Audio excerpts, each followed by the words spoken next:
अस्सलाम वालेकुम नाज़रीन, प्रोग्राम सुबह पाकिस्तान के साथ मैं हूं आपकी मेज़बान ज़रिया वालिफ और मेरे साथ हैं Mohammad Shoaib. Very good morning to all of you नाजरीन। इस वक्त पूरी दुनिया की निगाहें भला किस मुल्क की जानिब हैं? इस खित्ते का अहम मुल्क अफगानिस्तान। इसकी आज हम प्रोग्राम के आगाज़ में ही बात करेंगे। अफगानिस्तान के हालात क्या हैं, अफगानिस्तान को कौन सा मुल्क किस निगाह से देखता है और पाकिस्तान की अब पॉलिसी क्या होगी, और इसके साथ साथ वज़ीर ख़ारजा शाह महमूद कुरैशी साहब का जिक्र सबसे पहले हम करेंगे। कल उन्होंने प्रेस कॉन्फ्रेंस की, अहम तरीन प्रेस कॉन्फ्रेंस थी ये। उन्होंने कहा कि आलमी बरादरी को अफगान तालिबान से रवाबित रखने चाहिए। एक पैगाम दिया गया है आलमी बरादरी को कि खत्ते के हालात इसी तरीके से फिर बेहतर होंगे। उन्होंने कहा कि अफगानिस्तान से गैर मुल्की शहरियों के इनखला के लिए पाकिस्तान की जो कोशिशें हैं उनको नुमाया भी उन्होंने किया और कहा कि दुनिया हमारे किरदार को सराह रही है और अफगानिस्तान के हवाले से हमारे साथ हम आहंगी मौजूद है। वज़ीर ख़ारजा शाह महमूद कुरैशी साहब ने प्रेस कॉन्फ्रेंस में अफगानिस्तान से गैर मुल्कियों के इनखला के लिए पाकिस्तान की जानिब से किए गए इक़दामात को इस तरीके से उजागर किया कि कहा कि पाकिस्तान ने वक्त की नज़ाकत को समझा है और कई अफराद को पाकिस्तान पहुंचने पर वीज़ा जारी किया है। That means on arrival visa जारी किया गया है हालात को देखते हुए। बिल्कुल। और इस वीज़ा की तादाद में 409 की जो है वो एक रेशियो बताई जाती है जिन्हें इस्लामाबाद पहुंचने पर वीज़े फ्राहम किए गए। मतलब इनके 409 लोग हैं जिन्हें पाकिस्तान पहुंचने पर, इस्लामाबाद पहुंचने पर वीज़े फ्राहम किए गए। मजीद वो ये कहते हैं कि काबुल में हमारा सिफारत खाना और सफ़ीर मकामी हुकाम के साथ मुस्तकिल राब्ते में है और जो हमारे सिफारत खाने की तरफ आना चाहता है उनकी सलामती और फिर एयरपोर्ट मुंतकिल करने के लिए सहूलत फराहम कर रहे हैं। वज़ीर ख़ारजा ने यह भी कहा कि मेरी मालूमात के मुताबिक काबुल में हालात मामूल पर हैं, लेकिन एयरपोर्ट की अतराफ में दबाव है। और इसी बारे में मज़ीद ये भी कहा जा रहा था कि जहां 1000 लोग मौजूद हैं एयरपोर्ट के अतराफ में, तो यही वजह है कि चूंकि वो अपने मुल्क से, अफगानिस्तान से बाहर जाने की ख्वाहिश रखते हैं, इसीलिए वहां पर जो है वो कुछ एक्टिविटीज देखने को मिल रही है। और सबसे ज्यादा जो इंटरनेशनल मीडिया है उसकी जो नजरें हैं वो भी काबुल एयरपोर्ट की तरफ है कि एग्जिट कौन ले रहा है, किसे नहीं मिल रहा है। तो ताहम वजारत खारजा की तरफ से तो ये बयान आया ही आया, लेकिन उन्होंने ये भी बताया कि वजारत दाखिला में इनखला के लिए एक सेल कायम कर दिया गया है जो कि 16 अगस्त से फाल है और 24 आवर्स काम कर रहा है। मतलब ये सेल 16 अगस्त को कायम किया जाता है और 24 घंटे मुसलसल काम कर रहा है। अब इस तमाम सूरत हाल के पेश नज़र उन्होंने मुतल्लिका वजारतों, मुतल्लिका इदारों के हवाले से भी बातचीत की, जिसमें ISI, वजारत दाखिला, पुलिस और सिविल एविएशन के हुकाम जो हैं वो मौजूद हैं। मजीद इस सिलसिले में उन्होंने गुज़िश्ता रोज़ क्या बताया, जरा उन्हीं की ज़बानी सुनिए पहले आप।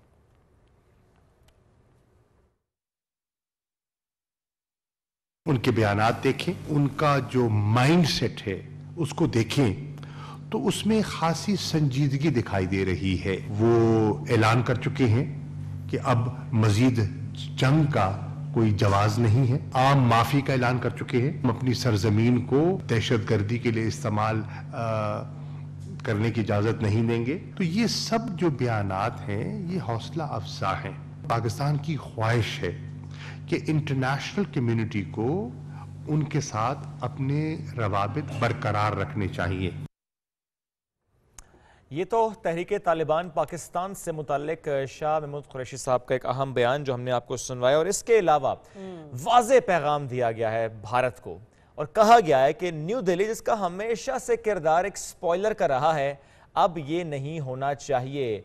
एक इंदिया भी दिया गया है और बल्कि कहना चाहिए कि एक पैगाम दिया गया है कि जो पहले हालात नाखुशगवार रहे, जो पहले मामलात ख़राब हुए, उसमें इंडिया का रोल रहा है। काबुल में हालात जो ख़राब रहे या अफ़गानिस्तान के जो हालात रहे उसमें इंडिया स्पॉइलर का किरदार अदा करता रहा है। अब ऐसा नहीं चलेगा, अब ऐसा नहीं होना चाहिए। क्या कहा ये भी सुनिए। हमारी ख्वाहिश है कि नई दिल्ली पुरानी सोच को तर्क कर दे। और पुरानी सोच क्या थी? स्पॉइलर की। दुनिया के साथ अगर वो चलना चाहते हैं तो दुनिया क्या चाहती है? दुनिया चाहती है अमन, इस्तेहकाम, इंक्लूसिव गवर्नमेंट। और ये क्या चाह रहे हैं? ये शोरोश को हवा देना चाह रहे हैं। जी, तो आपने ये गुफ्तगू सुनी कि किस तरह से उन्होंने बताया कि पाकिस्तान का किरदार क्या है इस तमाम तर मामले में और किस तरह से पाकिस्तान कोशिश कर रहा है कि वहाँ पर मौजूद लोगों को इवैक्यूएट किया जाए। लेकिन साथ ही साथ जहाँ पर उन्होंने इंडिया के किरदार के हवाले से बात की कि किस तरह से इंडिया ने एक स्पॉइलर की हैसियत से अपना किरदार अदा किया है खित्ते के अमन को मुतासर करने के लिए, स्पेशली अफगानिस्तान के अमन को मुतासर करने के लिए, वहीं पर उन्होंने तालिबान से पॉजिटिव वाइब्स आने का भी जिक्र किया है कि मौजूदा हालात के पेश नज़र ऐसा लग रहा है कि पाकिस्तान और अफगानिस्तान के दरमियान जो बनने वाली नई हुकूमत है उसके बाद मामूलात ज़िंदगी जो है वो बेहतरी की तरफ जा सकते हैं। तो किस किस्म की पॉजिटिव वाइब्स का जिक्र किया उन्होंने, वो भी आप सुनिए। बयानात देखें, उनका जो माइंड सेट है उसको देखें तो उसमें खासी संजीदगी दिखाई दे रही है। वो ऐलान कर चुके हैं कि अब मजीद जंग का कोई जवाज नहीं है। आम माफी का ऐलान कर चुके हैं। हम अपनी सरजमीन को दहशतगर्दी के लिए इस्तेमाल करने की इजाजत नहीं देंगे। तो ये सब जो बयानात हैं ये हौसला अफजा हैं। पाकिस्तान की ख्वाहिश है कि इंटरनेशनल कम्युनिटी को उनके साथ अपने रवाबित बरकरार रखने चाहिए। इस वक्त अफगानिस्तान की सूरत हाल क्या है, वहाँ पर हालात क्या है, वहाँ पर अवाम क्या सोच रखते हैं, आज तुलू होने वाला सूरज वहाँ पर क्या पैगाम लेकर है, इसकी भी आगे चलकर बात करेंगे। लेकिन चूंकि बात हम ये कर रहे थे इससे पहले कि शाह महमूद कुरैशी साहब ने क्या कहा, अब ज़रा वज़ीर दाखिला शेख रशीद साहब का जिक्र करते हैं, जिन्होंने कहा है कि तालिबान ने अफ़गान सरजमीन कलदम TTP के लिए इस्तेमाल ना होने का यकीन दिलाया है। उन्होंने भी प्रेस कॉन्फ्रेंस की थी और कहा था कि अफ़गान मुहाजिरीन से मुताल्लिक कोई दबाव नहीं है।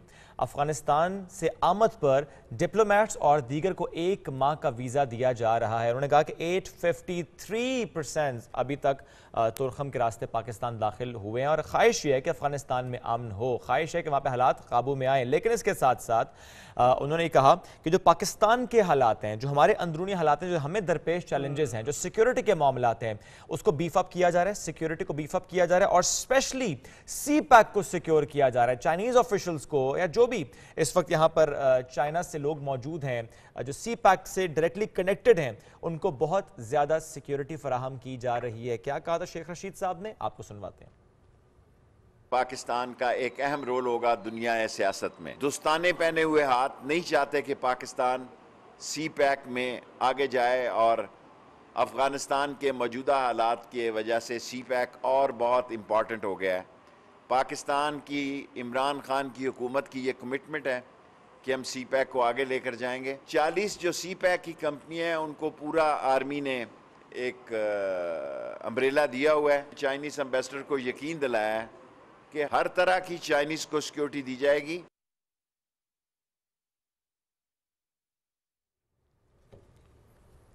शेख रशीद साहब की गुफ्तगू हमने आपको सुनवाई है, जिस तरह से उन्होंने जिक्र किया कि CPAC ऑफिशियल्स को स्पेशली बहुत ज़्यादा सिक्योरिटी दी जाएगी, क्योंकि ज़ाहिर है हालात ऐसे हैं कि हमें ज़्यादा सिक्योरिटी पर काम करना है जबकि ख़तरा मौजूद होता है। और बिल्कुल उसी सूरत में हम कहेंगे शुएब, क्योंकि CPAC जो है वो हमेशा से हमारे मुखालिफिन का निशाना रहा है कि किस तरह से भी इस तमाम तर मनसूबे को सबोताश किया जा सके। तो इस वक्त ये एक ऐसा अहम मनसूबा हमारे लिए बन चुका है कि अफगानिस्तान के हालात के बाद इस पर नज़र रखना बहुत ज़रूरी हो गया। इसीलिए इन तमाम तर हालात और वाक़यात में बात करने के लिए प्रोग्राम में हमारे साथ हमारे स्टूडियो में हमारे गेस्ट मौजूद हैं। सीनियर तज्ज़ियाकार नजमुल साकिब साहब प्रोग्राम में हमें ज्वाइन करें। सर, सुबह पाकिस्तान, गुड मॉर्निंग, कैसे हैं आप?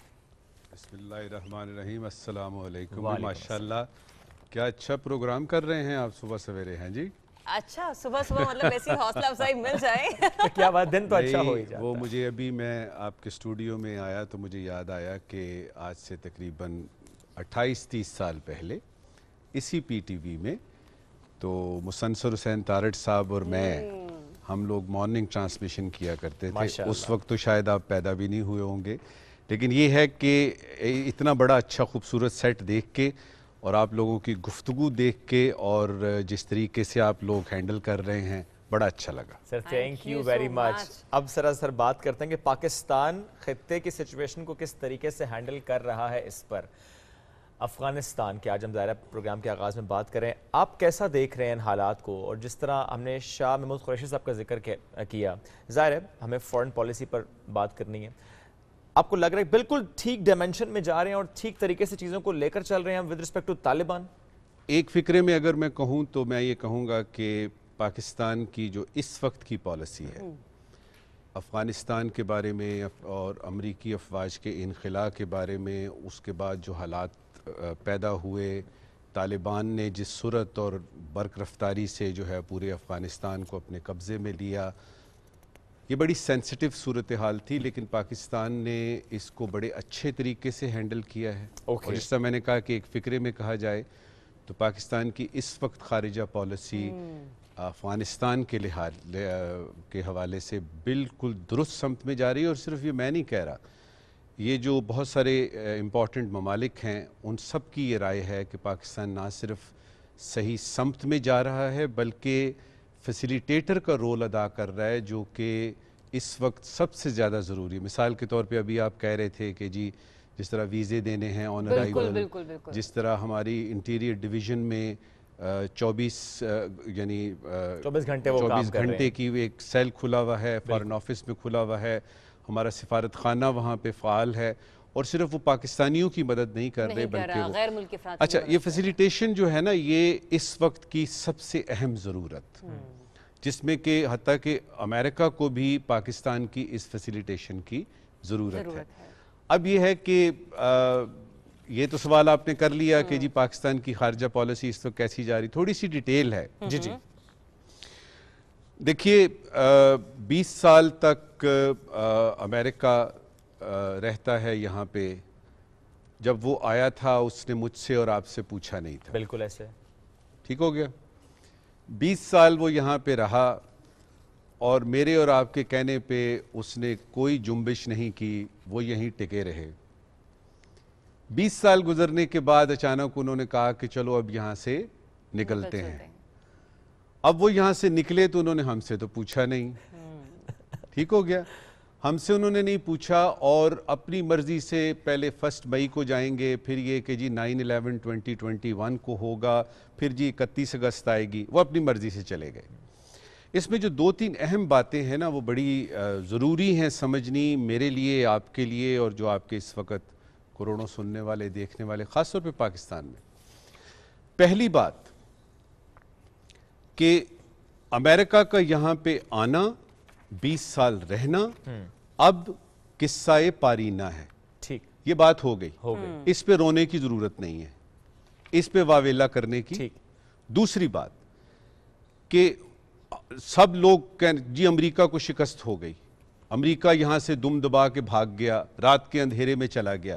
دیکھیے یہ اس کی شکست نہیں ہے، وہ اس لیے نہیں ہے کہ وہ اپنی مرضی سے آئے، اپنی مرضی سے چلے گئے، اب وہ اپنی مرضی سے کل کو پھر آ جائیں گے، آپ کیا کر لیں گے۔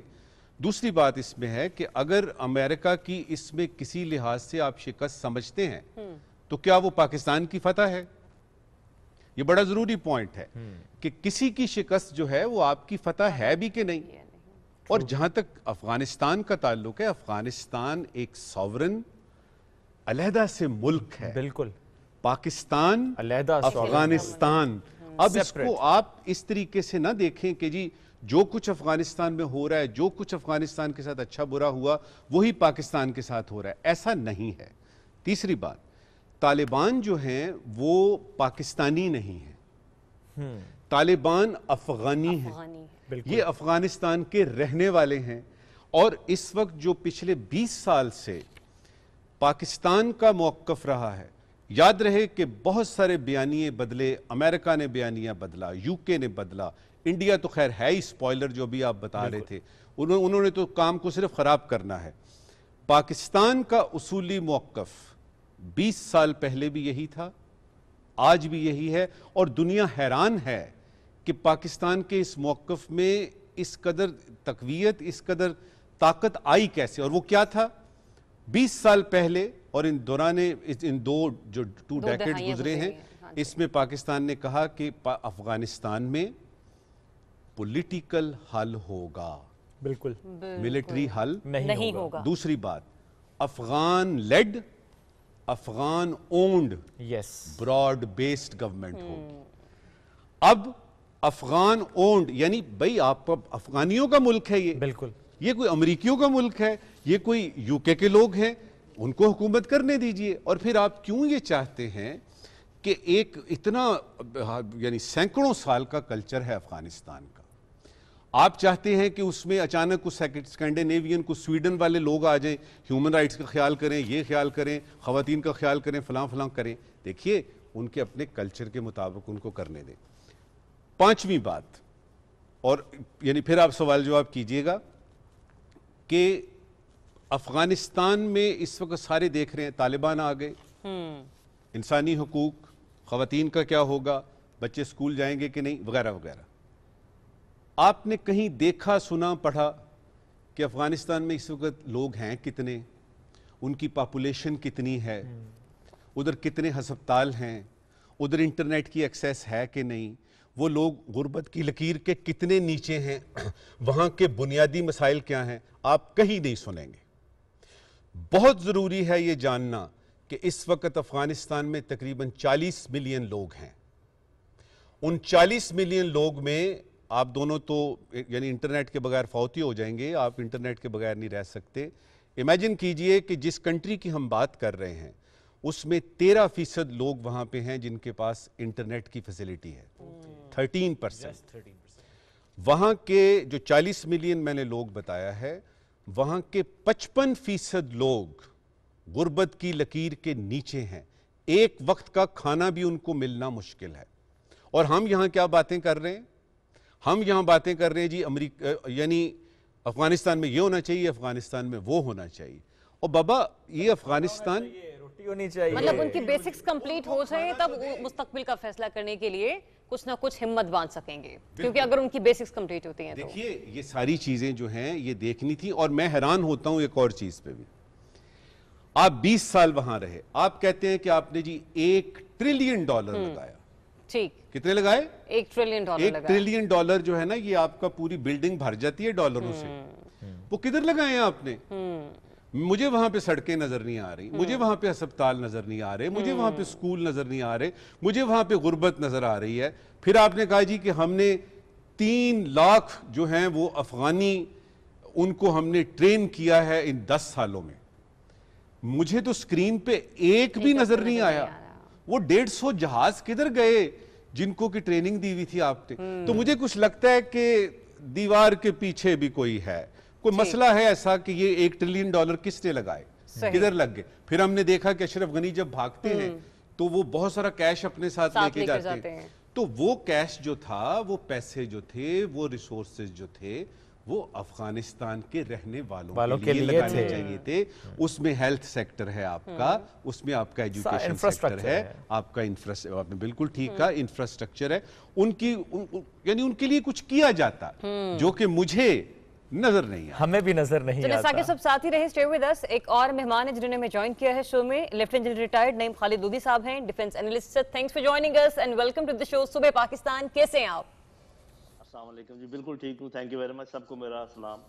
تھینک یو سر. سر گفتگو آپ نے سنی اور کسی حد تک ہم اس معاملے میں آگے بھی بڑھے ہیں. آپ سے جاننا ہی چاہیں گے کہ کل ایک بیان آتا ہے افغانستان کی صورتحال پر، امریکہ یہ اندیا دے رہا ہے کہ اگر ضرورت پڑھی تو ہم لوگ فوجی انخلاء کی ڈیڈ لائن جو ہے اسے آگے بڑھا سکتے ہیں، یہ معاملہ آگے چل سکتا ہے. جبکہ طالبان کی طرف سے، ان کے ترجمان کی طرف سے اس کے رد عمل میں یہ جواب آتا ہے کہ امریکی فوجیوں کی انخلاء تک حکومت کا اعلان ہماری طرف سے نہیں کیا جائے گا. تو پھر سچویشن، یہ حالات کس طرف جاتے ہوئے دکھائی دے رہے ہیں؟ مطلب امریکہ کچھ کہہ رہا ہے، افغان طالبان فوری طور پر جواب بھی رد عمل دیتے ہیں کہ اگر آپ ایسا کریں گے تو ہم حکومت بنانے میں تاخیر کریں گے. لیکن ساتھ ہی انہوں نے یہ بھی کہا ہے کہ آپ ایسا نہ کریں، آپ ایسا اعلان نہ کریں، آپ کو جانا ہوگا، ڈیڈ لائن پر آپ قائم رہیں. جی پہلے تو اگر آپ غور کریں کہ جب سے یہ ایگریمنٹ ہوا ہے امریکہ اور افغان طالبان کے درمیان، تو افغان طالبان کی کوئی وائلیشن آپ کو نظر نہیں آئی ہوگی. جتنی شکیں جن پر انہوں نے دستخط کیے ہیں وہ دیکھیں، ان ایک شک جس کا لوگ ذکر کرتے ہیں جی انہوں نے بات چیت نہیں کی افغان حکومت سے، تو بات چیت کرنے کے لیے وہ تیار رہے اور بات چیت کے لیے جاتے رہے. اب وہ جو وہاں سے لوگ آتے تھے، جس طریقے سے وہ بات کرنا چاہتے تھے، وہ ایک الگ چیز ہے. لیکن امریکہ نے پہلے مئی والی ڈیڈ لائن خراب کی، اس کو وائلیٹ کیا، پھر ابھی یہ اگست والی کو بھی وائلیٹ کرنا چاہ رہے ہیں. تو میرا خیال ہے کہ یہ بھی ایک وار آف پرسیپشنز ہے. آپ یاد رکھیں یہ بڑی طاقتیں جو ہیں، ان کی جو سب سے زیادہ جو ان میں اہلیت ہے وہ پرسیپشن مینجمنٹ کی ہے. اب وہ یہ ثابت کرنا چاہ رہے ہیں کہ جی ہم تو اپنی مرضی سے رہ سکتے ہیں، یہ جو آپ نے کہہ دیا جی ہم ہار کے چلے گئے یا وہ چلے گئے، ایسی کوئی بات نہیں ہے. پہلے بھی ہم نے مئی میں جانا تھا، ہم نہیں گئے. ابھی ہم اگست میں، ہم نے کہا ہے ابھی ہم اگست میں بھی نہیں جاتے. لیکن میرا خیال ہے کہ اناف از اناف. مجھے لگ رہا ہے کہ افغان طالبان کا بھی جو ہے وہ صبر کا پیمانہ لبریز ہو چکا ہوگا، کیونکہ افغان طالبان کے اس کے اندر اسٹریٹز ہیں کہ ایک ایسے لوگ ہیں جو کہ پولیٹیکل مائنڈ کے ہیں، جو یہ سارا کام چلاتے ہیں. پھر وہ ان کے لیڈرشپ ہے، جنگی لیڈرشپ، پھر نیچے جنگجو ہیں. یہ ان سب کو ساتھ لے کر جا رہے ہیں. اور یہ آپ یوں سمجھیں اتنا آسان کام نہیں ہے کہ کوئی ایک وہ فیصلہ کر لیں جی ٹھیک ہے آپ جب تک مرضی رہیں. تو میرا یہ خیال ہے کہ کوئی وائے میڈیا ہوگا. شاید افغان طالبان اس بات پر مان جائیں کہ او آئی سی کی فوج آ جائے یا کوئی اور آ جائے، لیکن آپ یہاں سے جائیں. تو مجھے یہ لگ رہا ہے کہ یہ ابھی جان کے دیکھیں، دو جگہیں ابھی آپس میں یہ ان کا کنیکشن ہے. جو وہاں پر پنشیر ویلی ہے، وہاں پر آپ کو پتہ ہے کہ حالات خراب ہیں. اور ایک یہ افغان کابل کا ایئرپورٹ ہے.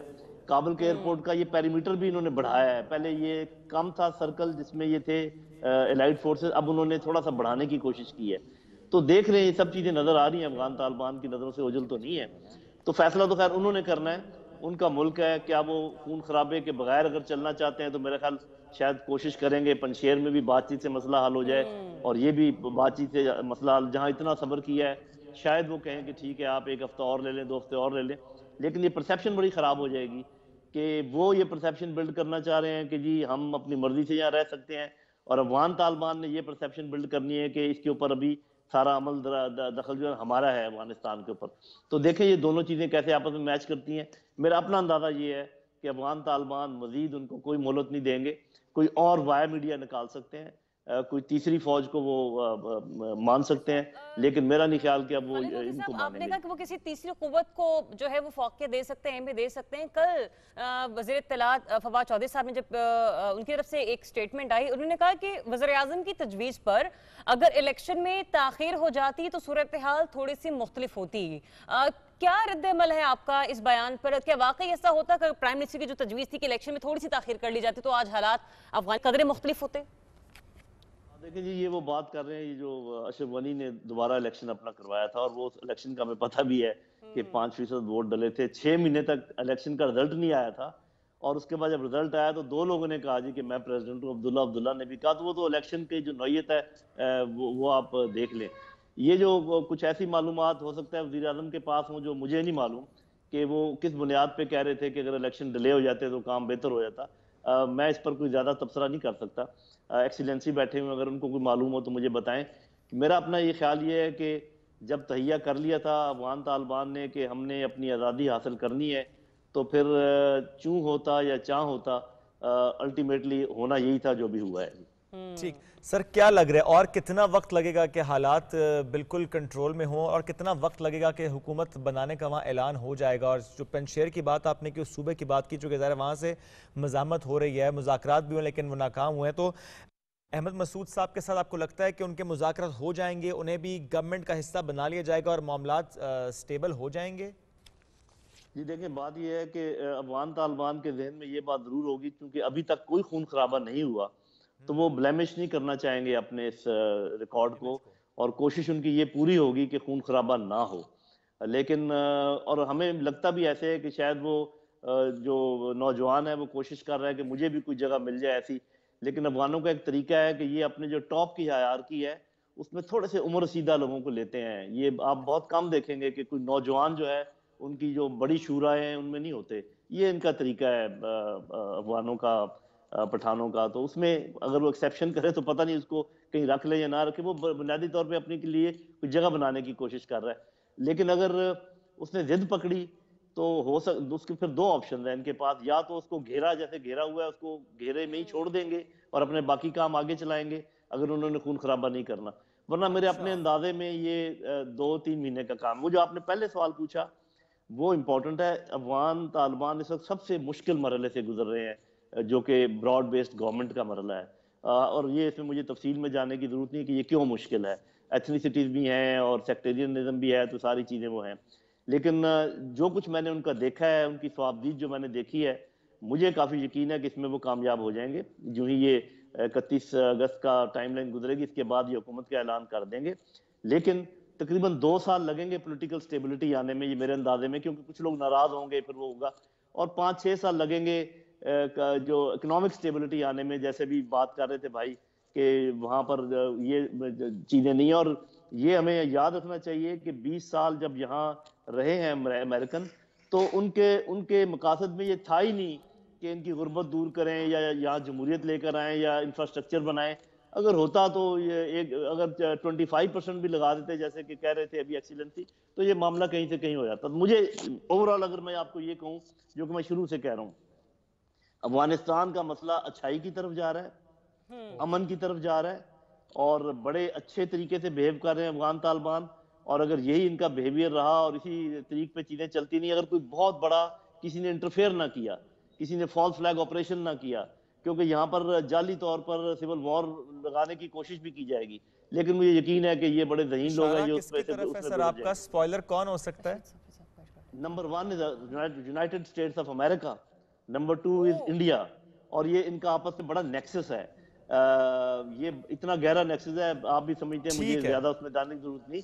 तो ये अगर वो नाकाम हो गए, इन हालात को खतरा है, ठीक है। हाँ, यूएस की तरफ आपने इशारा किया है, तो नईम खलीलुद्दीन साहब मैं कहूँगी हमारे साथ ही रहिए।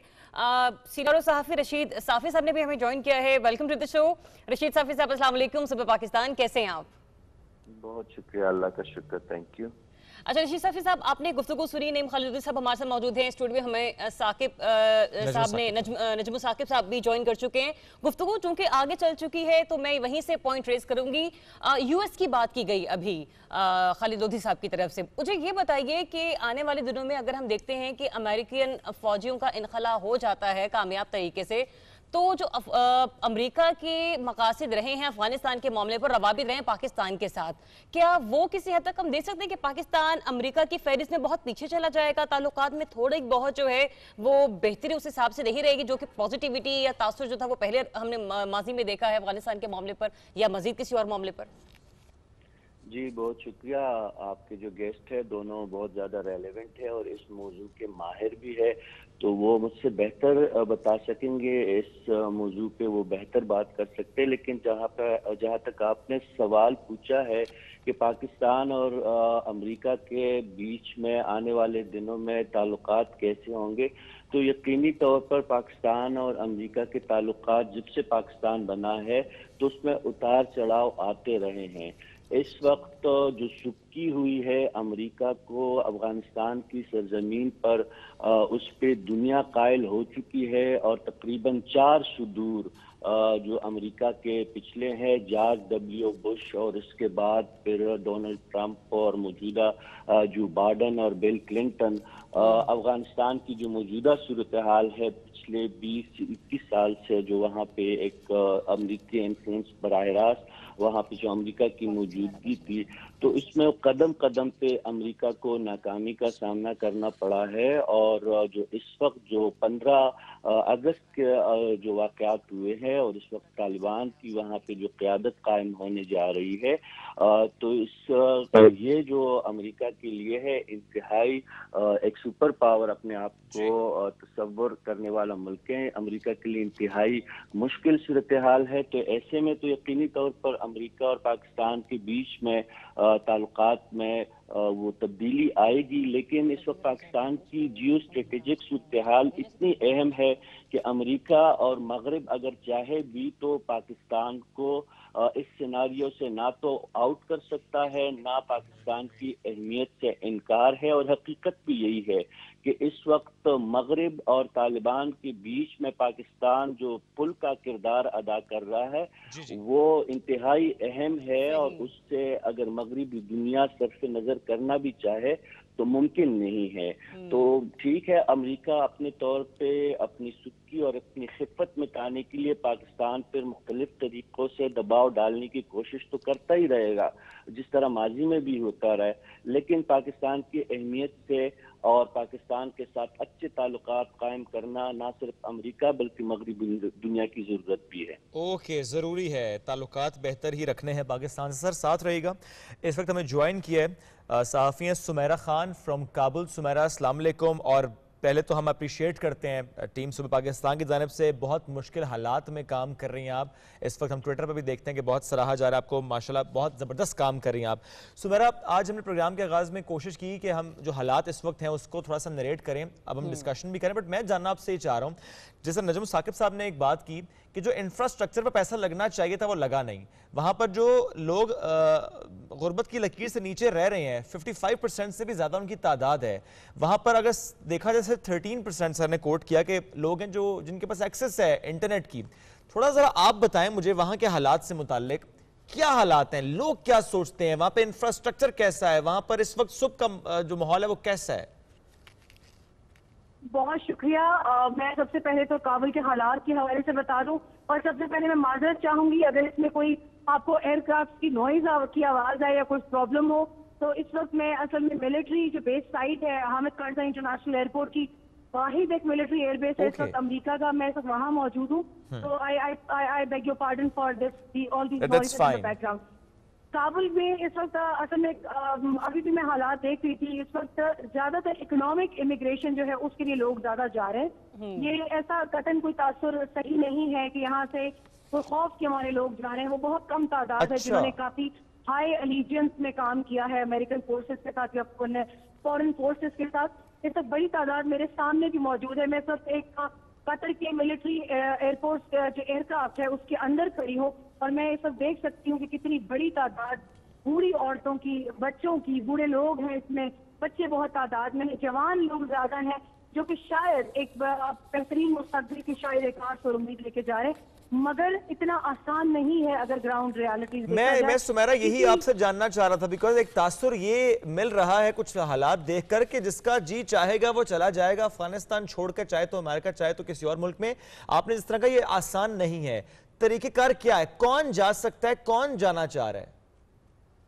دیکھیں بہت کلیئر کرائیٹیریا ہے یو ایس کی جانب سے دیا گیا ہے. ایک ہے ایس آئی وی وہ ہے جو کہ بہت ہائی الیجنس میں رہے ہیں فورن فورسز کے ساتھ، اور اس میں بہت خطرناک حد تک انہوں نے اپنی الیجنس شیئر کی ہے، جس میں سب سے خطرناک حد ہوتی ہے ہمیشہ ایسپناج کی، کسی ملک کے خلاف یا اپنے ہی ملک میں کسی رائیول گروپ کے خلاف ایسپناج کرنا.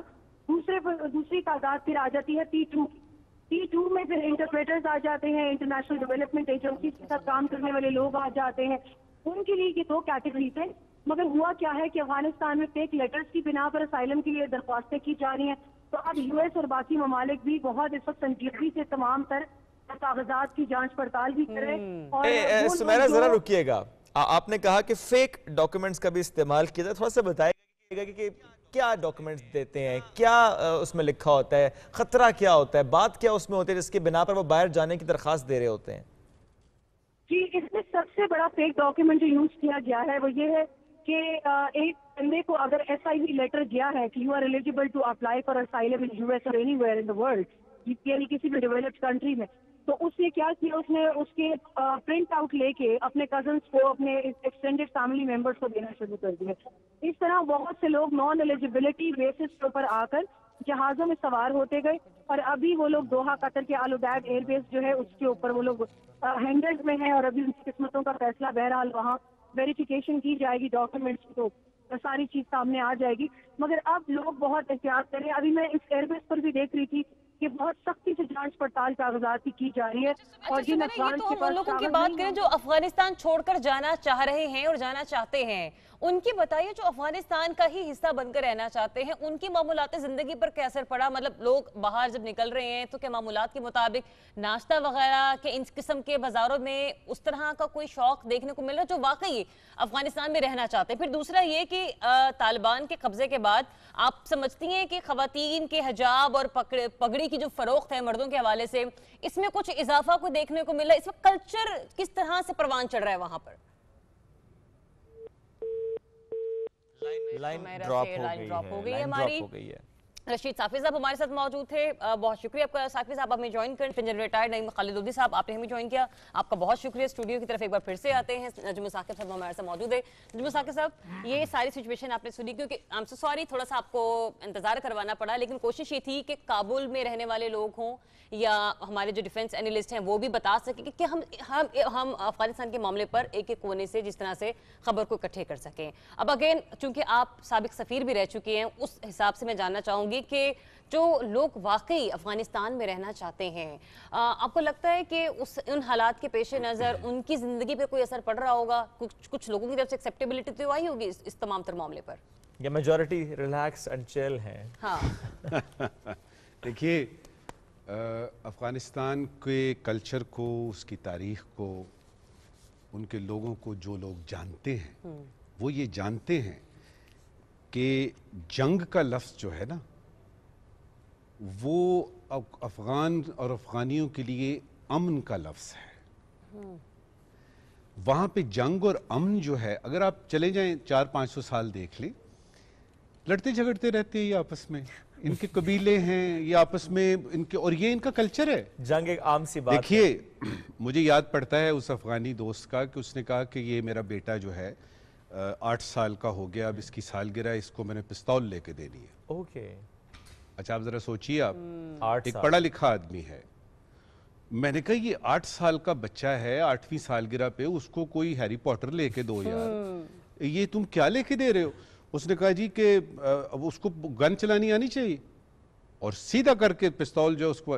اچھا، اب یہ میرے لیے، آپ کے لیے، اور خاص طور پہ سویڈن، ناروے اور امریکہ اور UK میں بیٹھے ہوئے لوگوں کے لیے ایک حیران کن چیز ہے کہ آپ اپنے بچوں سے تو چاقو دور رکھتے۔ بالکل، یہ بات ہے کلچر کی، اور یہی وجہ ہے کہ سکندر اعظم لے لیں آپ، چنگیز خان لے لیں آپ کسی فاتح کو لے لیں، آپ سوویت یونین کو لے لیں، UK نے کوشش کی، یونائٹڈ اسٹیٹس نے بھی کوشش کر لی ہے، یہ علاقہ فتح نہیں ہو سکا۔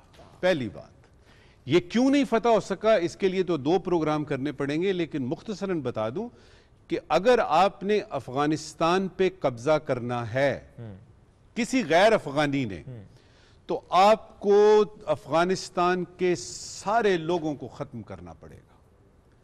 اگر ایک افغانی بھی رہ گیا باقی تو ریٹیلیٹ تو کرے گا۔ اس کے ہاتھ میں بندوق ہوگی اور وہ کہے گا کہ میری چھاتی پہ گولی مارو، وہ بھاگے گا نہیں۔ That's how اچھا، they are. اب یہ ایک کلچر کی بات ہے، یہ ایک تاریخ کی بات ہے۔ یہی وجہ ہے کہ سوویت یونین دیکھیے بالکل ہمسائے میں، بالکل، وہ نہیں کر سکا۔ 20 سال آپ رہے حضرت امریکہ، وہ آپ نہیں کر سکے۔ UK نے کوشش کی، بڑے بڑے فاتحین آئے، تو اس میں مجھے حیرانی ہوتی ہے، اتنے بڑے بڑے اسٹریٹجسٹ ہیں واشنگٹن میں، اور دائیں بائیں ان لوگوں کے CIA وغیرہ وغیرہ، ان لوگوں نے کلچر کیوں نہیں اسٹڈی کیا ابھی تک؟ 20 سال ضائع کر دیے، $1 ٹریلین لگا دیا، پتہ نہیں کہاں لگا دیا۔ اشرف غنی۔ آپ نے ان کو دیکھا ہی نہیں کہ کن لوگوں کی۔ اچھا، اب یہ ہے کہ جو امن کی ڈیفینیشن افغانیوں کے پاس ہے اپنے لیے، وہ ہو سکتا ہے آپ کی نہ ہو۔ بالکل صحیح ہے۔ اب یہ ہے کہ اب تھوڑا ٹائم دیجئے۔ آپ نے 20 سال ایک فورن، یہاں پہ نیٹو، یہاں پہ پتہ نہیں کون کون سے یعنی جو فورن فورسز آئیں، کر لیا آپ نے، شوق پورا کر لیا۔ اب تھوڑا سا ٹائم تو دیں ان کو، آپ نے 20 سال تک کیا، کم از کم طالبان کو 20 دن تو دیں، 20 ہفتے تو دیں کہ وہ آپ کا بتا سکیں کہ جی یہ ہماری کیبنٹ ممبرز ہوں گے۔ بائی دا وے، انہوں نے سفراء جو ہیں انہوں نے نامینیٹ کرنے شروع کر دیے ہیں۔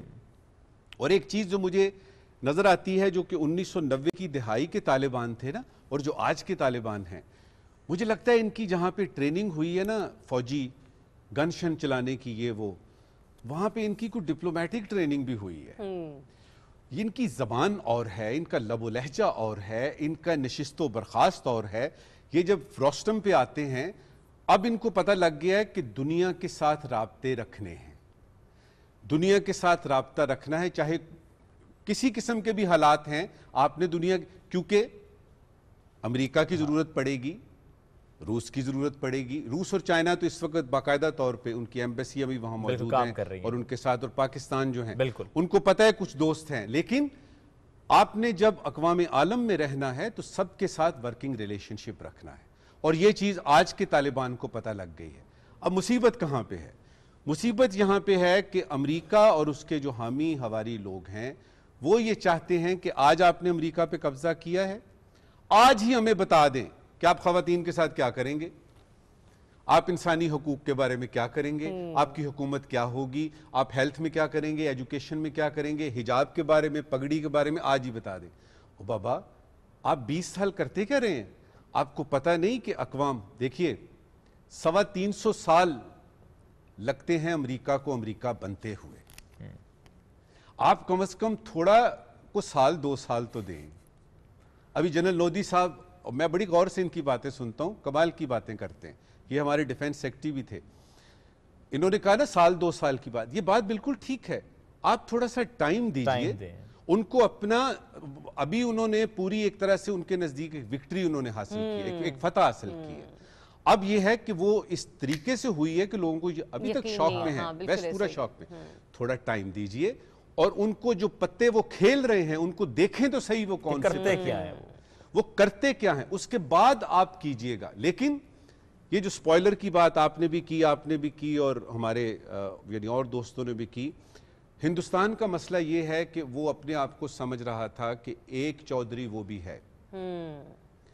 अगर आप पिछले 10 साल 12 साल देखें तो उन्होंने बिलियंस ऑफ डॉलर्स लगाए, इन्वेस्ट किए वहां पे, इंफ्रास्ट्रक्चर में, हॉस्पिटल, रोड्स वगैरह। उनका ये ख्याल था कि, लेकिन वो उस वक्त तक था जब तक अमेरिका वहां पे था और अशरफ गनी वहां पे था।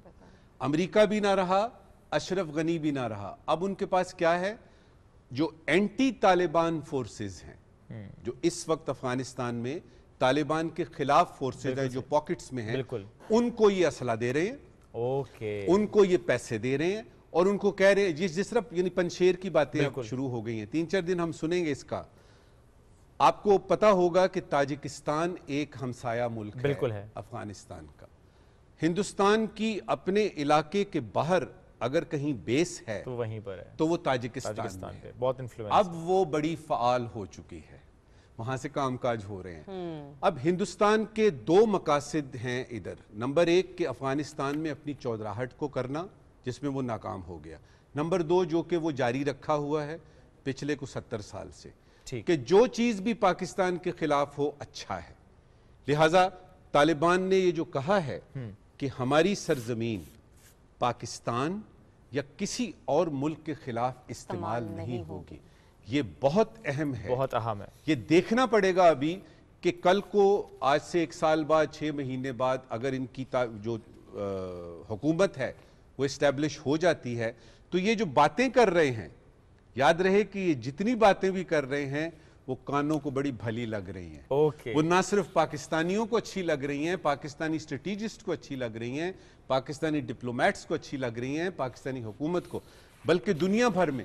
क्योंकि जो तालिबान का तस्वुर था ना पहले, वो बड़ा खौफनाक था, लेकिन वो बदल गया। हाँ, वो बदल गया। अब ये है कि ये बंदूकों के अलावा जबान का इस्तेमाल भी कर रहे हैं। ठीक है, तो लेट्स सी फ्यूचर क्या होगा। बैरिस्टर मोहम्मद अली सैफ साहब ने ज्वाइन किया, उनसे भी लास्ट कमेंट लेते हैं क्योंकि वक्त बड़ा कम है। सैफ साहब, क्या हालात देख रहे हैं, फ्यूचर क्या देख रहे हैं? और मैं अगर फ्यूचर की बात करूं तो जो खित्ते के ममालिक हैं, अफगानिस्तान के, पाकिस्तान, चाइना, दीगर जो हमसाय ममालिक हैं, ईरान स्पेशली, क्या हालात देख रहे हैं, क्या ताल्लुकात देख रहे हैं? जी, मैं समझता हूँ कि फ्यूचर अफगानिस्तान का इंशाल्लाह बहुत ब्राइट है और बहुत ही उम्मीद अफजा है। और उसकी वजह यह है कि जो तालिबान की शक्ल में जो आप इस वक्त एक रेजिस्टेंस मूवमेंट जो पिछले 20 साल से जारी थी और आज वो काबुल पर और अफगानिस्तान पर अपना सलत कायम कर चुके हैं, मैं समझता हूँ कि इसकी जो सबसे बड़ी क्रेडिबिलिटी है इसका इंडिजिनस होना है। ये एक इंडिजिनस मूवमेंट है, इसमें अफगान खुद 20 साल की जहद के बाद और एक खास सोशो पॉलिटिकल कॉन्टेक्स्ट में अपनी इंफरादियत बनवाने के बाद अफगानिस्तान का कंट्रोल हासिल कर चुके हैं। मैं समझता हूं कि जो मुस्तकबिल होगा वो यकीनन बेहतर होगा अफगान अवाम के लिए भी। जहां तक ताल्लुक है तालिबान के हवाले से खदशात का, तो मैं समझता हूं कि 20-25 साल जो उनकी उम्र है इस तहरीक की 1995-96 से लेकर आज तक, उसमें उन्होंने बहुत मैच्योरिटी का सबूत दिया है। वो इवॉल्व हुए हैं, उन्होंने एक गोरीला मज़ाहमती तहरीक से एक पॉलिटिकल रेजिस्टेंस मूवमेंट की शक्ल इख्तियार कर ली है। और मैं समझता हूं कि अगर हिस्टोरिकली भी देखा जाए तो दुनिया में जब भी इस तरह की कोई तहारीक चली हैं जिन्होंने गोरिल्ला मूवमेंट से ट्रांसफॉर्म होकर पॉलिटिकल पार्टी या पॉलिटिकल तहरीक की शक्ल इख्तियार की है, उन्होंने हमेशा एक अच्छा मस्बत किरदार ही अदा किया है। और अफगानिस्तान एक गैर मुल्की तसल्लुत के तहत था, वहाँ एक जंग की सूरत हाल थी। जंग फॉर ऑल प्रैक्टिकल पर्पसेस खत्म हो चुकी है और डी फैक्टो कंट्रोल तालिबान का है। तो मैं समझता हूँ कि हमें आने वाले वक्त के लिए भी पॉजिटिवली सोचना चाहिए। जहाँ तक रीजन के ममालिक हैं, सिवाय एक मुल्क के जिसको मुंह की खानी पड़ी है और जो मेरे ख्याल में अपनी खजानत के अलावा भारत جو ہے اس کے علاوہ اور کوئی ایسی طاقت نہیں ہے جو افغانستان کے بارے میں کوئی منفی. ٹھیک ہے، باقی سب کوئی پازیٹیو وائبز آ رہے ہیں. تھینک یو ویری مچ سر، ساتھ موجود تھے آپ. نجم ثاقب صاحب آپ کا بھی بہت شکریہ، ساتھ موجود تھے، آپ گفتگو کر رہے تھے. ناظرین ایک وقفہ لیں گے، واپس آئیں گے صبح پاکستان میں. اسٹے ود اس.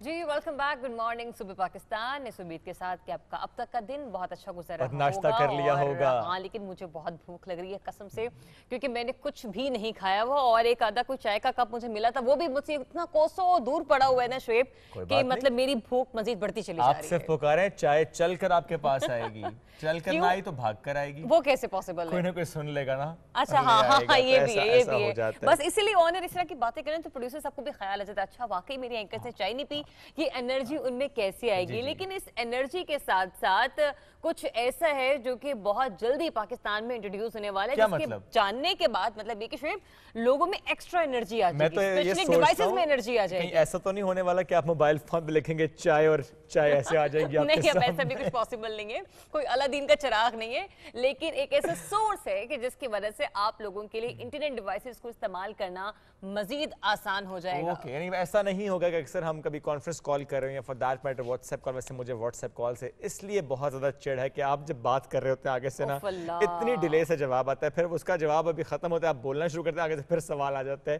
کیونکہ آواز نہیں جا رہی. تو یہ بہت اریٹیٹنگ ہو جاتا ہے. اکثر میں لوگوں سے کہتا ہوں اللہ کا واسطہ ہے مجھے واٹس ایپ پہ کال نہ کرنا. اچھا مجھے بھی سخت نہ کہ کہتے ہیں بری لگ رہی ہوتی ہے جب واٹس ایپ پہ کال آتی ہے. خیر ہم لوگ ہمارے سن لی گئی ہے، لگتا ہے ہماری سن لی گئی کہ اب یہ معاملہ جو ہے نا ایسے نہیں ہوگا. پاکستان میں جناب 5G ٹیکنالوجی آنے کو تیار ہے. پاکستان ان چند ممالک میں سے جہاں پر یہ 5G ٹیکنالوجی آ رہی ہے. کہاں پر ہم پہنچے ہیں اس وقت، کہاں پر ہم کھڑے ہیں، کیا پاکستان تیار ہے 5G ٹیکنالوجی کے لیے؟ آج اس اہم موضوع پر ہم گفتگو کریں گے، لیکن اس سے پہلے کہ مہمانوں کا تعارف کراؤں، ایک رپورٹ تیار کی ہے 5G ٹیکنالوجی سے متعلق، ذرا دیکھیے.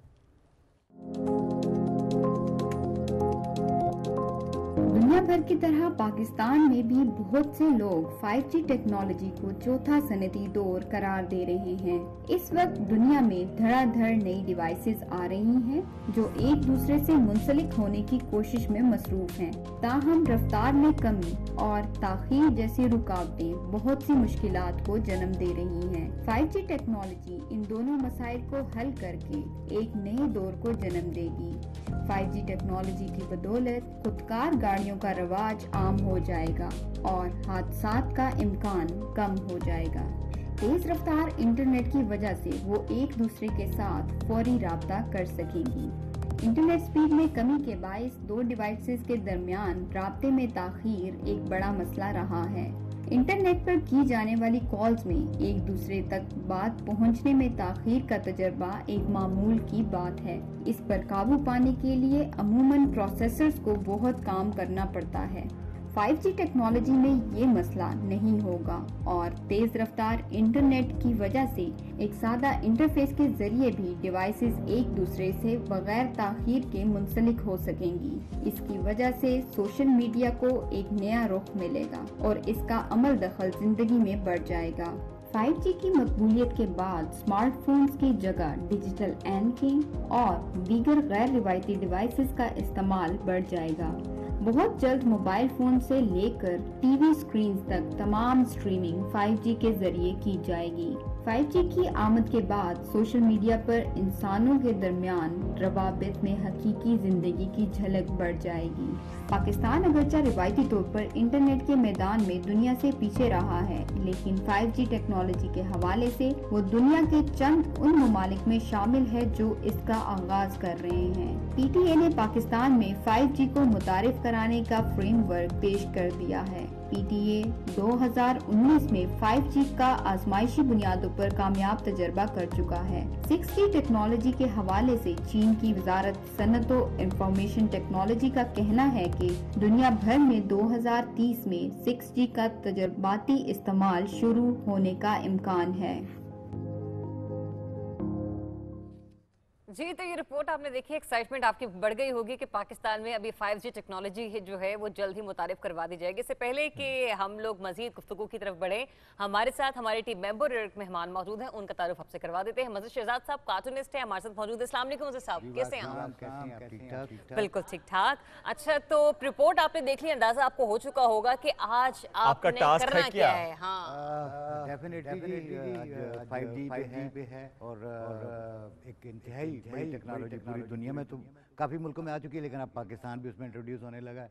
अल्लाह खैर करे, इंशाल्लाह बेहतरी होगी, लेकिन बहुत सारी चीज़ें कुछ पीछे रह जाएंगी। आज उसी पे मेरा कार्टून। चलें फिर आप लग जाएं अपने काम पर, हम तब तक अपने दूसरे मेहमान से गुफ्तगू करते हैं और उनसे पूछते हैं कि मामलात कहाँ तक पहुंचे। तो एक IT एक्सपर्ट शख्सियत हमारे साथ स्टूडियो में मौजूद हैं, वहाजुर सिराज साहब। अस्सलाम वालेकुम एंड गुड मॉर्निंग, कैसे हैं आप? थैंक यू जी, गुड। आप कैसी हैं? बिल्कुल ठीक ठाक। मैं अभी जरा आपको ब्रेक में कह रहा था कि ये 5G ये तो पाकिस्तान के शोहरों के पास पहले से, हम तो 5 पर बेगम कहते हैं जी जी जी जी जी, तो हमारे पास तो पहले से 5G।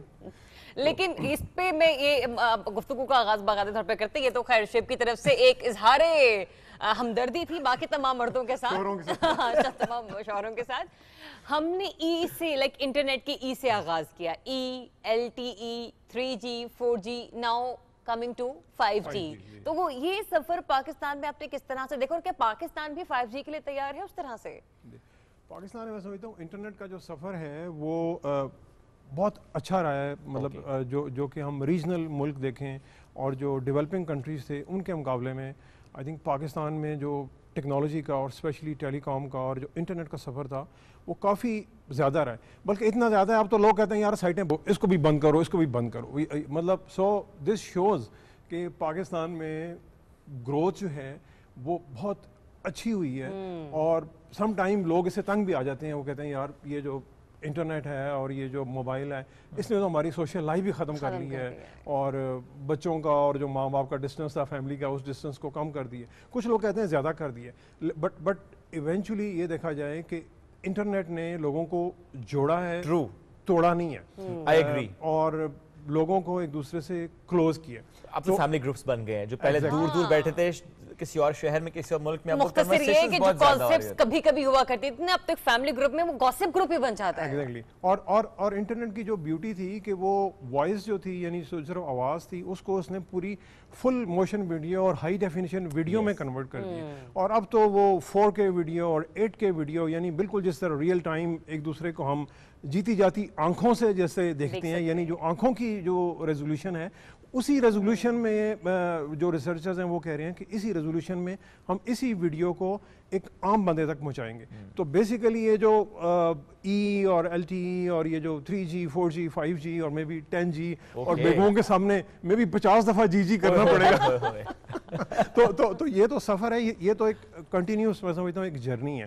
तो और इस जर्नी में असल चीज़ ये है कि जो ब्रॉडबैंड यानी जो हाई स्पीड इंटरनेट, जैसे हर बंदे को स्पीड अच्छी लगती है, लोग गाड़ी तेज़ चलाना चाहते हैं, तो इसी तरह जो वर्चुअल दुनिया है उसमें भी लोग अपना सफ़र जो है वो तेज़ रफ्तारी से तय करना चाहते हैं। वो जब वीडियो देख रहे हो तो वो नहीं चाहते, वो चाहते हैं कि हमें अगर अगला बंदा एक पल्क भी झपके तो हमें बिल्कुल नजर आए और उसकी जो फेशियल एक्सप्रेशन है वो जैसे रियल लाइफ में नजर आते हैं, रियल से करीब तरीन मामला हो ये ख्वाहिश रखते हैं। एग्जैक्टली। मतलब जो खुली आंखों से देखा जाता है उसी को स्क्रीन पे लोग देखना चाहते हैं। यानी ये अल्टीमेट है इंटरनेट का। तो इस अल्टीमेट की तरफ दुनिया जा रही है और 5G इसी की तरफ एक कदम है कि कमिंग फ्रॉम से आपका 10 मेगाबिट 20 मेगाबिट 30 मेगाबिट से आप 100 मेगाबिट 200 मेगाबिट 500 मेगाबिट तक आप मोबाइल पे ही देख सकेंगे। और मोबाइल पे आपकी जो क्वालिटी ऑफ वीडियो है वो अच्छी होगी, क्वालिटी ऑफ वीडियो अच्छी होगी, क्वालिटी ऑफ वॉइस भी अच्छी होगी, क्वालिटी ऑफ वॉइस भी अच्छी होगी। आप उस पर जो भी ढेर सारा कंटेंट है इंटरेक्ट कर सकेंगे, सारा कंटेंट दे सकेंगे, चाहे वो एजुकेशनल कंटेंट है। आज की दुनिया में देखें इंटरनेट हैज़ बिकम, पहले ज़माने में था, आज से 10 साल पहले लोग कहते थे लग्जरी है। मतलब हम being a fix line provider हम सिर्फ अपस्केल इलाकों में फाइबर ऑप्टिक डालते थे। अब लिटरली रिमोट एरियाज में भी चले मतलब से इस्लाम और लोग कहते थे कि यार फाइबर ऑप्टिक जो है ये सिर्फ इस्लामाबाद के F सेक्टरों के लिए, यानी इवन G सेक्टर, मतलब इवन G सेक्टर में नहीं था। मैं उस वक्त G9 सेक्टर में रहता था तो मेरे अपने सेक्टर में नहीं था। और मेरे जो नेबर्स हैं मेरे शिकायत करते थे कि जनाब हमारे इलाके में इंटरनेट नहीं, आप यहाँ पे रहते हैं और आप यहाँ पे फाइबर ऑप्टिक نہیں لا رہے. اور ہم کہتے تھے یار یہ گھر جو ہے نا یہ 12 مرلے کے گھر ہیں, 10 مرلے کے گھر ہیں, تو یہاں پہ نا انٹرنیٹ کا وہ نہیں ہے, پوٹینشیل نہیں ہے. اب تو 3 مرلے کے گھر میں, اب لٹرلی گاؤں میں, یعنی فیصل آباد کے سبربز, یعنی سمجھ لیں کہ بالکل دیہات ہیں جہاں پہ ہم نے فائبر کو ایکسٹینڈ کیا ہے, اور دیہاتی علاقوں میں لوگ جو ہیں وہ لے رہے ہیں, اس لیے کہ جو دیہاتی علاقوں میں رہنے والے لوگ ہیں ان کے بچے بھی اسکولوں کالجز میں پڑھ رہے ہیں, یعنی ہر بندہ اپنے بچے کو ایک اچھی ایجوکیشن دینا چاہتا ہے, اور انٹرنیٹ کے بغیر وہ ایجوکیشن دے نہیں سکتا. اور دیٹس ان کووڈ ٹائمز تو وہ پاسبل ہی نہیں رہا. بالکل. تو اب تو وہ سمجھ لیں جیسے بجلی, اب لوگ کہتے ہیں یار بجلی میرے گھر کی بند ہو, میرا انٹرنیٹ چلنا چاہیے, میری یو پی ایس چل رہی ہو, میرا وائی فائی چل رہی ہے. تو اب تو وہ بچے جو ہیں گھروں میں اپنے اپنے وائی فائی پہ ہیں, تو مجھے وہ پیرنٹس اکثر جوک کرتے ہیں کہ یار بچوں کو اکٹھا کرنا ہے تو وائی فائی آف کر دو, سارے بچے. مجھے اچھی طریقے سے یاد ہے میری والدہ پتہ کیا کرتی تھی, پھر وہ جو ڈیوائس ہوتی تھی نا سنڈے والے دن واقعی امی چھپا دیا کرتی تھیں, ہم ڈھونڈتے رہتے تھے نہیں ملتی تھی. تو 2 جگہ تو مجھے آج تک یاد ہے, ایک تو یہ واشنگ مشین میں کپڑوں کے اندر, کہ مطلب جہاں پہ ہماری سوچ بھی نہ جا سکے, وہ اگلے دن کام والی آتی تو کہتی تھی باجی یہ کیا ہے. ہاں تو مطلب یہ والے حالات میں دیکھیں کہ آپ نے بالکل صحیح طرف اشارہ کیا, ایسا ہوتا ہے. اچھا یہ ابھی بھی ہوتا ہے, یہ ابھی بھی ہوتا ہے. میری بیٹی جب فون بہت زیادہ یوز کر رہی تھی, میں وائی فائی جا کے بند کر دیتا ہوں, وہ فون چھوڑ کے خود ہی آ جاتی ہے میرے پاس. تو ابھی بھی ہو رہا ہے, ابھی بھی ہو رہا ہے. اور پھر پیرنٹس اکثر شکایت کرتے ہیں کہ یار یہ یوٹیوب ہے, دیکھو اب یہ 2 سال کا بچہ ہے یہ یوٹیوب پہ بیٹھا ہے. تو میں نے کہا یار ٹھیک ہے, ہمارے دور میں 2 سال 3 سال کے بچے گلی میں بنٹے کھیلتے تھے, تو آپ جاتے ہیں بھائی بچے آج کل کے ڈیجیٹل بنٹے کھیلے, بالکل بنٹے کھیلے ہیں, مار پڑی ہے, پٹھو گرم کھیلا, قسم سے. پر آج تو کچھ بھی نہیں ہوا, بس ایسے اٹھا کے بس پھینکے ضرور ہیں. یار کسی دن میرا خیال ایک سیگمنٹ کریں گے کہ زریاب, اگر بچپن میں ہم زریاب کو لے کے جائیں گے زریاب کیسے بنٹے کھیلتی ہیں, تو یہ ہم آپ کو دکھائیں گے, اس کو ہم پکچرائز کریں گے. بنٹے کھیلتے تھے, پٹھو گرم کھیلتے تھے, گلی ڈنڈا کھیلتے تھے. کئی دفعہ مطلب ہمیں اپنا پیرنٹ سے مار پڑی اسی ڈنڈے سے, انہوں نے مارا. آپ اسی موبائل سے پڑ جاتی ہے, اسی ٹیبلٹ سے پڑ جاتی ہے, یا اسی تار کو نکال کے پڑ جاتی ہے. سر مجھے یہ بتائیں, اب تو بچوں کو مار ہی نہیں سکتے, اب مار نہیں سکتے. اچھا سر مجھے مارنا چاہیے بھی نہیں. سر مجھے یہ بتائیں کہ اب سوال یہ کہ کیا پاکستان تیار ہے, ہمارا انفراسٹرکچر, فائبر آپٹکس کی بات ہم کریں, آپ ایک نجی کمپنی کے سی ای او بھی ہیں, کیا پاکستان تیار ہے فار دی 5G؟ پاکستان میں سمجھتا ہوں کافی حد تک تیار ہے, اور ہمیں بہت زیادہ حد تک اور آگے بڑھنا ہے. مطلب تو یعنی جسے کہتے ہیں نا کہ روم فار امپروومنٹ, تو وہ آئی تھنک کسی اسکالر نے کہا تھا کہ biggest room in the world is the room for improvement, کہ یہ دنیا کا ایک ایسا کمرہ ہے جو کہ جس میں ہمیشہ گنجائش رہتی ہے امپروومنٹ. تو پاکستان نے اس میں اور زیادہ آگے بڑھنا ہے. پہلی جو چیلنج ہے وہ ہمارا فائبر آپٹک ہے. اب ہوگا یہ کہ جیسے اب تقریباً اس وقت پورے ملک میں 50,000 کے قریب سارے موبائل آپریٹرز کے ٹاورز لگے ہوئے ہیں. اب جب یہ 5G آئے گا تو یہ ٹاورز کی تعداد بہت بڑھ جائے گی. کتنی؟ یہ ہو سکتا ہے 5 لاکھ ہو جائے. اچھا, لیکن یہ اب اس طرح کے بڑے بڑے ٹاور نہیں ہوں گے. ابھی کچھ اندازہ ہے کہ پاکستان میں کتنی تعداد ہے؟ 50,000, تقریباً 40 سے 50,000 اور 5 لاکھ بہت بڑا فگر ہے. بٹ یہ کوئی ٹاوروں کا جنگل نہیں بنے گا. یہ ٹاور ایسے ہوں گے جو نظر نہیں آئیں گے, کیونکہ ہر بلڈنگ میں چھوٹے چھوٹے اینٹیناز, جیسے آپ کے گھر میں وائی فائی کا راؤٹر ہوتا ہے, اسی طرح کی چھوٹی چھوٹی سیل سائٹس ہو جائیں گی, اور ان کی جو تعداد ہے بہت بڑھ جائے گی. کیونکہ جب آپ براڈ بینڈ کی سپیڈ بڑھاتے ہیں, ہائی فریکوینسی پہ جاتے ہیں, تو اس کی رینج کم ہوتی جاتی ہے, اور نمبر آف یوزر جو ہیں بڑھتے جاتے ہیں, ہر یوزر کی سپیڈ جو ہے وہ بڑھتی جاتی ہے. تو اس کے ساتھ ساتھ ٹاورز بڑھ جائیں گے. اچھا ٹاورز نہیں بڑھیں گے, سیل سمجھ لیں کہ سیلوں کے راؤٹرز بڑھ جائیں گے, ٹاوریاں بڑھ جائیں گی. کیونکہ ٹاور کہتے ہیں, لوگ کہتے ہیں اچھا یہ تو پاکستان ٹاوروں کا جنگل بن جائے گا. میں کہتا ہوں یار تم امریکہ میں جاتے ہو, مڈل ایسٹ میں جاتے ہو, ٹاور نظر ہی نہیں آتے. یعنی انہوں نے ٹاورز ایمبیڈ کر دیے ہوئے بلڈنگز کے باہر, کے ایکسٹیریئر میں چھوٹا سا اینٹینا کسی کو نظر نہیں آتا. درختوں میں گرین رنگ کا اینٹینا ہے, درخت کی طرح کا چھوٹا سا نظر ہی نہیں آتا. یہ لگنا شروع ہو گیا پاکستان میں؟ یہ پاکستان میں بھی شروع نہیں ہوا. کب شروع ہوگا یہ؟ اب آنے والا آکشن کے بعد ہوگا. جی جب آکشن ہوگا, آکشن ہوگا, اور آہستہ آہستہ دیکھیے. اور آکشن کب تک ایکسپیکٹ کر سکتے ہیں؟ یہ آئی تھنک ابھی اس کے ٹرائل ہو رہے ہیں, گورنمنٹ ابھی اسپیکٹرم پلان فائنل کر رہی. ابھی کچھ دنوں میں جو اے جے کے اور گلگت بلتستان میں جو ایکسٹرا اسپیکٹرم تھی اس کی آکشن ہو رہی ہے, کیونکہ وہاں پہ انٹرنیٹ کی بہت زیادہ ڈیمانڈ تھی. وہاں کے لوگ اکثر کمپلین کرتے تھے کہ جی یہ بڑا ڈپرائیوڈ علاقہ ہے, یہاں پہ انٹرنیٹ نہیں ہے, موبائل انٹرنیٹ نہیں ہے. موبائل انٹرنیٹ اس لیے نہیں ہے کہ اسپیکٹرم نہیں تھا. اب گورنمنٹ نے اسپیکٹرم فری کیا, لیکن 5G کے لیے انہیں اور اسپیکٹرم فری کرنا پڑے گا. اب اس اسپیکٹرم کو آکشن کرنا پڑے گا. وہ میرا خیال ہے کہ وہ آئندہ آنے والے منسٹری آف آئی ٹی اور منسٹر صاحب اس کے لیے کام کر رہے ہیں. سو نیکسٹ 12 منتھس میں میرا خیال ہے دے آر پلاننگ کہ وہ اس کو. اور اس میں بھی آپ سر سمجھتے ہیں کہ سہرا اس گورنمنٹ کو جاتا ہے, کیونکہ ہم نے دیکھا کہ پاکستان تحریک انصاف حکومت نے بہت ایکٹیولی اس پر کام کیا کہ 5G जल्द से जल्द हमें पहुंचना है। स्पेशली अगर मैं कहूँ फवाद चौधरी साहब ने इससे मुतालिक कई बार गुफ्तगू भी की और मैं कहूँगा कि हुकूमत ने बड़ा इस पे इनिशिएटिव लिया है। जो हमारे प्राइम मिनिस्टर साहब हैं वो बड़े क्लियर हैं, मतलब उनका उनकी विजन मैं समझता बहुत क्लियर है और वो कहते हैं कि आईटी के बगैर पाकिस्तान का कोई फ्यूचर नहीं, ब्रॉडबैंड के बगैर पाकिस्तान का कोई फ्यूचर नहीं है। और जो आईटी मिनिस्टर अमीनुल हक साहब भी, वो भी जब से आए हैं वो भी उसमें बड़ा स्पेशल इंटरेस्ट ले रहे हैं।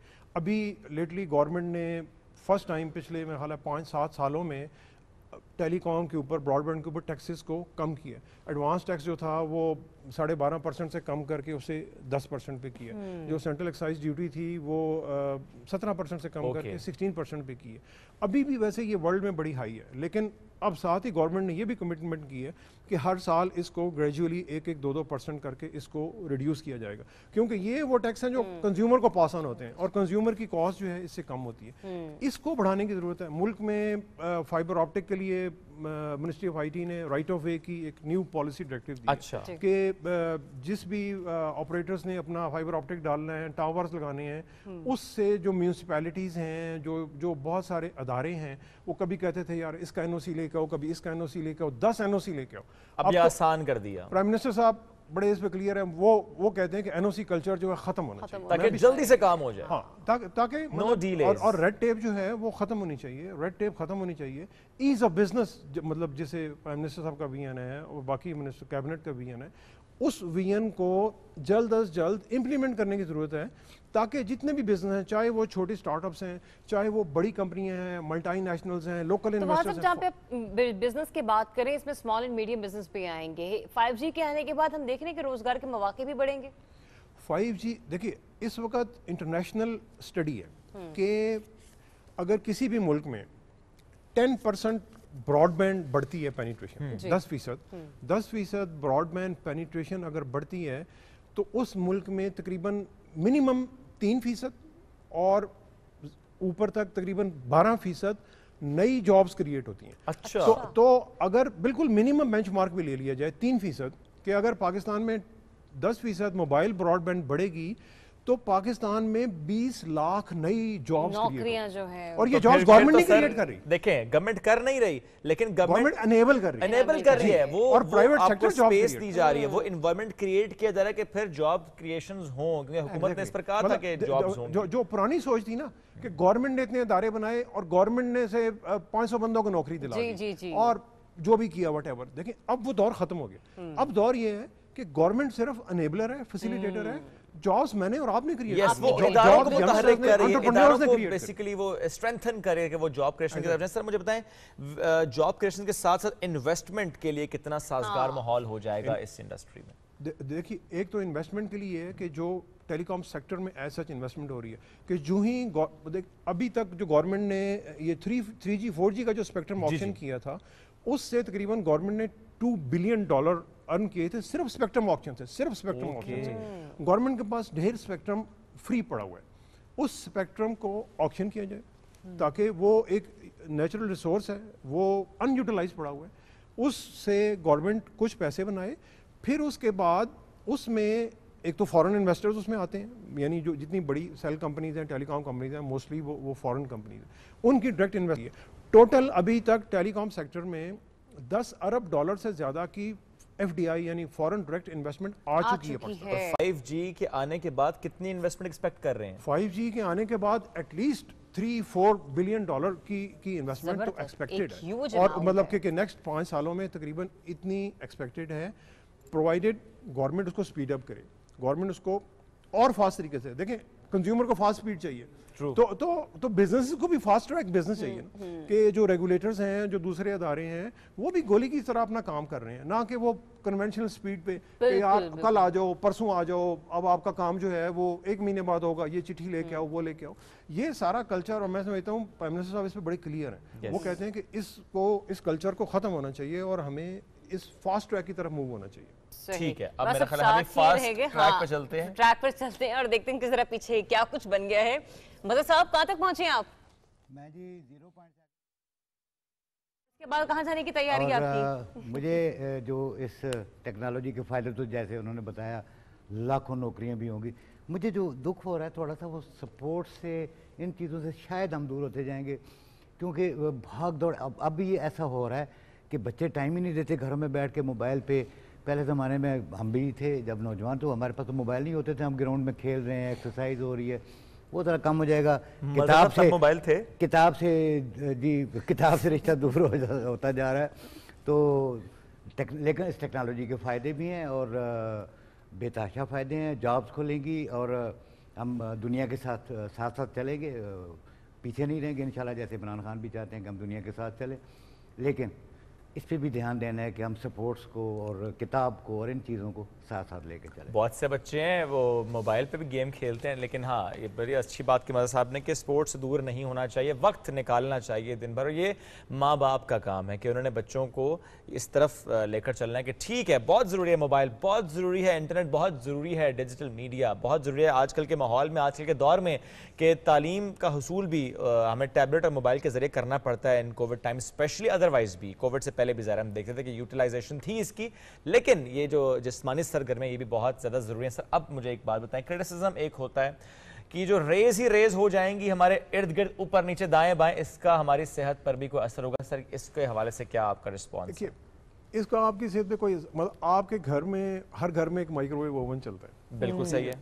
اور اس مائکرو ویو سے نکلنے والی ریز اگر خدا نخواستہ تھوڑی سی بھی باہر نکل آئیں تو وہ تقریباً آپ کی 1000 واٹ کی رے ہوتی ہے, اور وہ چیزوں کو آپ نے دیکھا میلٹ کر دیتی ہے, یعنی گرم کر کے. تو اس کے مقابلے میں جو آپ کو موبائل فون کی جو ریز ہیں یہ بالکل ملی واٹس میں ہے. تو یعنی اس کا انسان کی صحت پہ کوئی اثر نہیں ہے.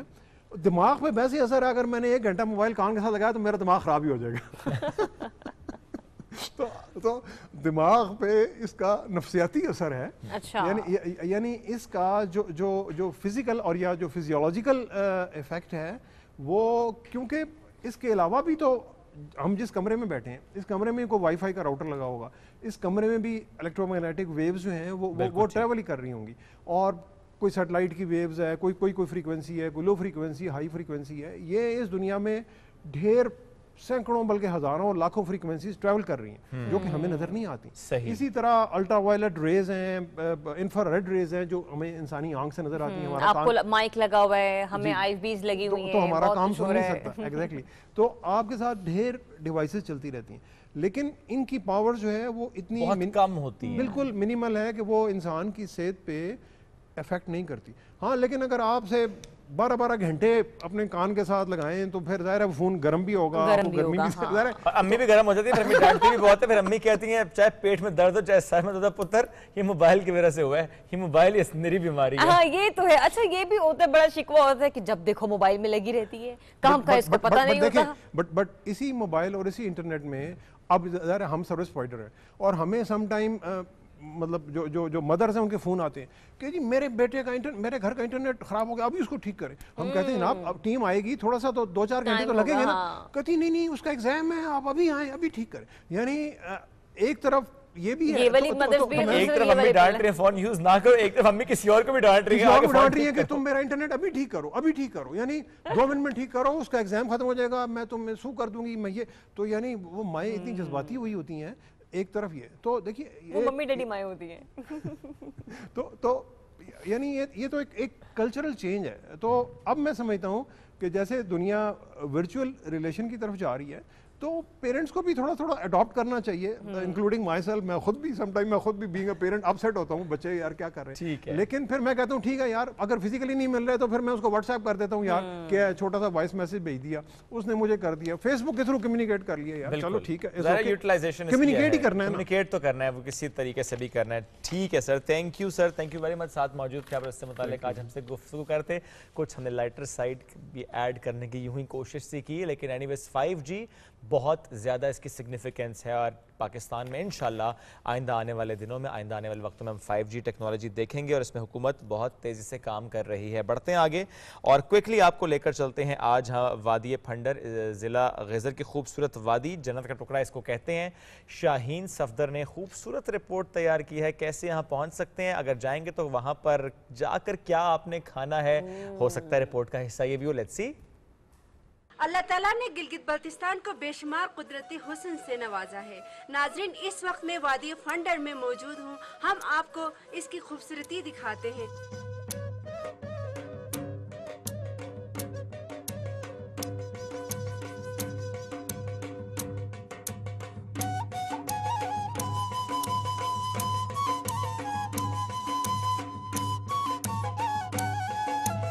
वादी फंडर जिला गजर की तहसील गुपिस में वाक़या है।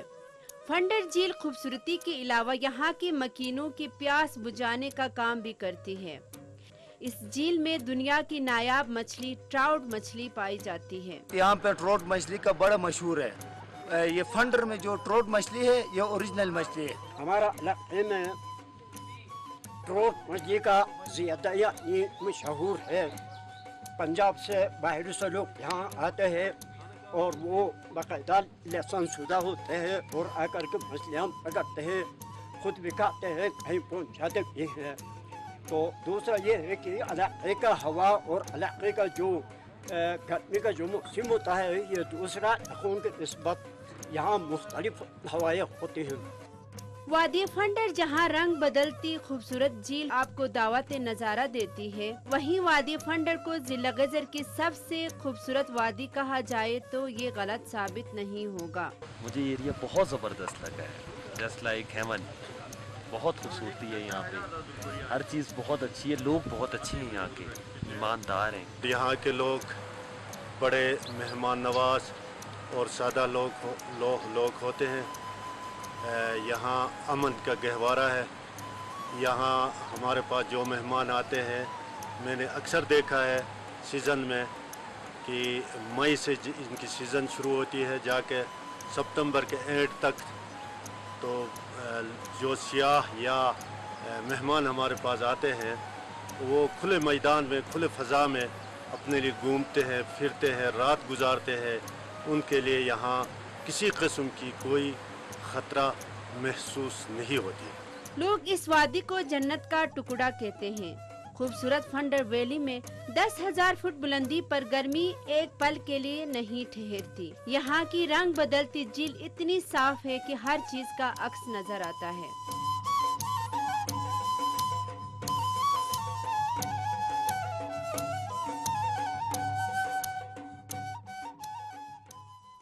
खूबसूरत सा ये मकाम जिसकी सैर हमें कराई शाहीन ने, अली बल्ती भी इनके साथ थे। और इसके बाद अब हमें ज़रा बढ़ना है क्विकली आगे, और अब हमारा एक ऐसा सेगमेंट है जिसमें हम कुछ ऐसे लोगों को मदऊ करते हैं जिन्होंने बेतहाशा कुर्बानियाँ कहना चाहिए, यूँ कहना चाहिए कि बहुत वक्त दिया होता है कम्युनिटी को सर्व करने के लिए, अपनी एनर्जी दी होती है कम्युनिटी को सर्व करने के लिए, अपना वक्त दिया होता है, बड़ी मेहनत की होती है। और आज जो हमारे मेहमान हैं हमें अमेरिका से ज्वाइन कर रहे हैं, इमाम अहमद अली साहब, आप प्रेसिडेंट हैं ग्लोबल कम्युनिटी वेलफेयर के। अस्सलाम वालेकुम एंड गुड मॉर्निंग सर, कैसे हैं आप?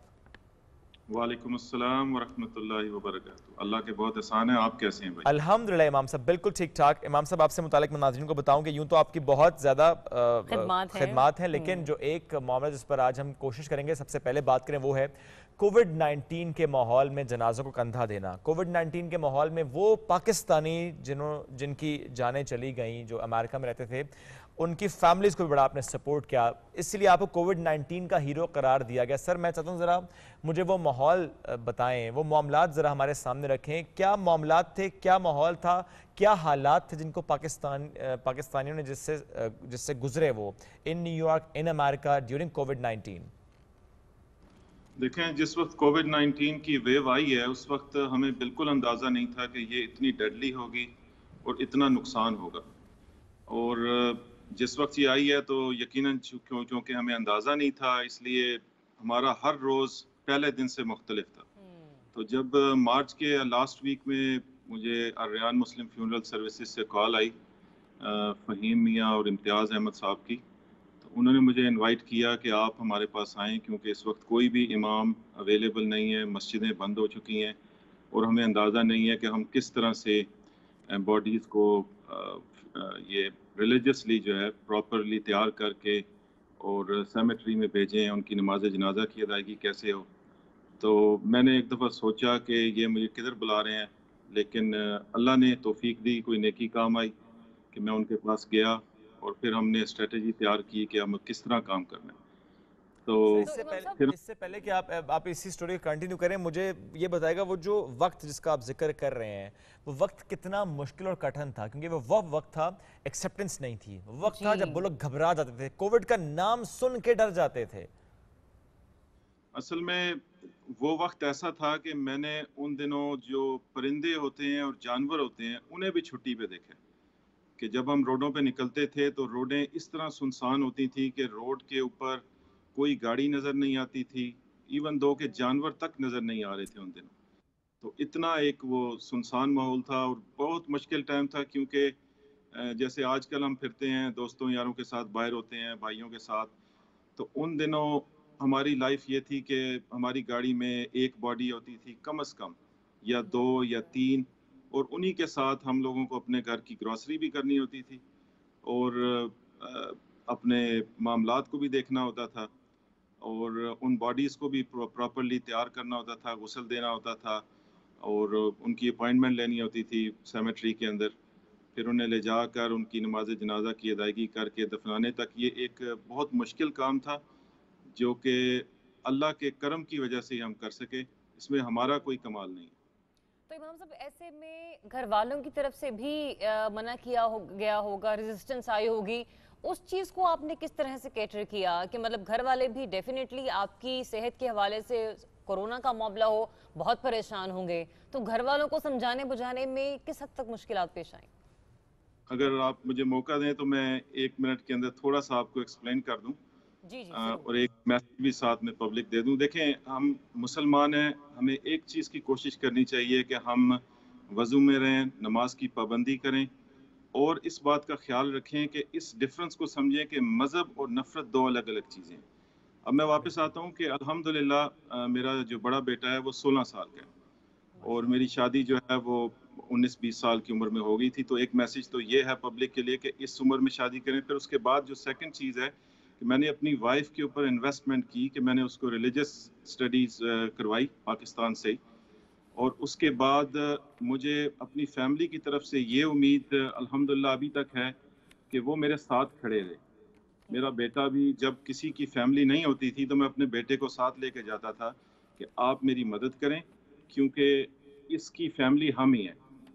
और इसी तरह से मैं चाहता हूं कि हमारी तमाम फैमिलीज जो हैं पाकिस्तान के अंदर भी, और जो लोग मेरी बात को समझ रहे हैं, सुन रहे हैं, उन सब से इल्तिजा है कि अगर वो नमाज पढ़ते हैं अच्छी बात है, अगर उनकी ज़िंदगी दीन से दूर है तो एक काम ज़रूर अपनी ज़िंदगी में करें कि रात को सोने से पहले अल्लाह तबारक व तआला के सामने हाथ जोड़ के माफ़ी ज़रूर मांगे अपने दिन के मुतालिक कि कैसा उन्होंने दिन गुजारा, और दुआ करें कि हमें तौफीक मिले कि हम अल्लाह के दीन के ऊपर पूरी तरह से अमल पैरा हो सकें।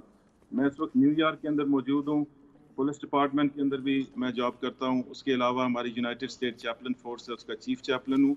लेकिन इसके बावजूद इतनी अमवात को देखने के बाद मैं लोगों को यही मैसेज देना चाहता हूँ कि रियलिटी यही है कि हमने एक दिन इस दुनिया से जाना है, और अगर हमने प्रॉपरली अपने बच्चों को ट्रेन ना किया, अगर प्रॉपरली हमने अपनी फैमिलीज को ट्रेनिंग ना दी, तो यकीनन यही हालात होंगे कि हमारी लाश पड़ी होगी और दफनाने के लिए कोई नहीं होगा।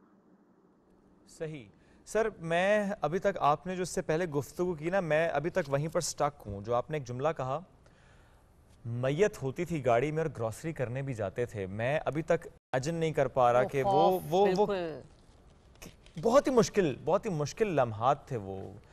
कितनी बार ये हुआ कि इसी तरह से बॉडी भी है गाड़ी में और आप लोग बाकी भी काम कर रहे हैं, जिंदगी भी बिल्कुल उसको पूरा कर रहे हैं।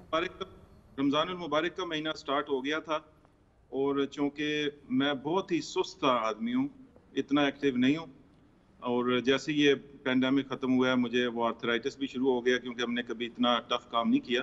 अच्छा। लेकिन उन दिनों हमारी हालत ये थी कि रमज़ानुल मुबारक का महीना है, पता है कि घर जाना है और घर वाले चूँकि बाहर नहीं निकल रहे, हर चीज़ लॉकडाउन में है, तो अक्सर ये होता था कि हम सेमेट्री जाते हुए रास्ते में रुक के ग्रॉसरी करते थे या वापसी के ऊपर कोई बॉडीज़ पिक करके करते थे, क्योंकि उन दिनों हमारे पास 50-60 के करीब बॉडीज़ हर वक्त मौजूद रहती थी फ्यूनरल होम के अंदर, और 15 से 20 बॉडीज़ हमें अगले दिन के लिए तैयार करनी होती थी, जिनकी अपॉइंटमेंट इम्तियाज़ भाई लेते थे और फिर उसके बाद एक चीज़ मैं ऐड करना चाहूँगा कि लोगों ने तो मुझे देखा क्योंकि मैं फील्ड में था, लेकिन इसके पीछे एक पूरी टीम थी, और मैं ख़ास तौर पे उन ख़वातीन को जो यहाँ पे ज़फ़र साहब हैं, इम्तियाज़ साहब हैं, इनकी फैमिलीज़ को मैं, फीमेल्स जो हैं उनको मैं एक्नॉलेज करना चाहता हूँ कि उस टाइम में, क्योंकि मैं और मर्द हजरात जो हैं वो ख़वातीन की बॉडीज़ को वॉश नहीं कर सकते थे, तो वो ख़वातीन भी उस वो दौर में निकली हैं, और उन हमारी बहनों ने